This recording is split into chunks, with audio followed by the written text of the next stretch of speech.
Nyo guys, si Kiray, andito na naman. Kiray naman, kumain ka na, humingi ka na naman ng patuka.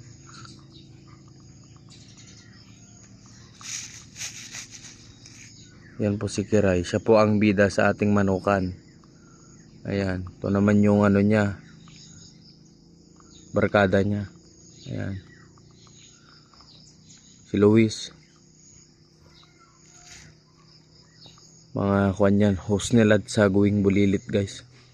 Yun si Kiray. Ayan.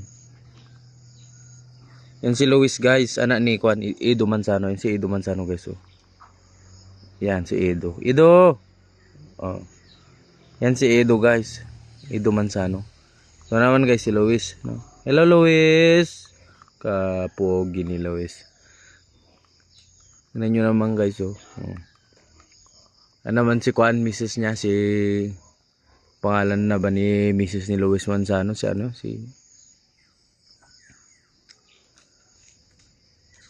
Limutan ko na yung pangalan niya, yung asawa ni Luis. Basta yan, asawa ni Luis yan guys. Comment nyo sa comment section guys kasi nakalimutan ko yung asawa ni Luis. Yan, asawa ni Luis. Oh yan. Yan tatay nila si Edo. Edo Manzano, si Luis Manzano. Ito naman si Kiray. Kiray! Kiray! Kiray! Bihira, busy si Kiray. Nangangalingot ng kilikili niya guys. Bihira oh. Yan. Yun oh. Oh yan. Umiinom naman si ano guys. Si Melay. Umiinom. Oh yun. Si Melay guys. Umiinom. Yan sila guys. Pagkatapos kumain to naman si Kwan. Si Tony Fowler.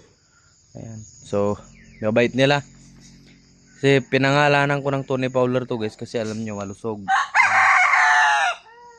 Maganda yung balahibo. Maganda yung katawan. Yan si Tony Fowler. Mataba. Ayan. Kaya yan ang pangalan niya sa akin. Hello Tony Fowler. Oh, di ba? Oh, kasama niya, kachika niya si Kwan, Alex Gonzaga guys, doon sa likod niya. Oh, tingnan niyo guys si Kiray oh, humihingi na naman ng patuka oh. Oh, yan si Kiray.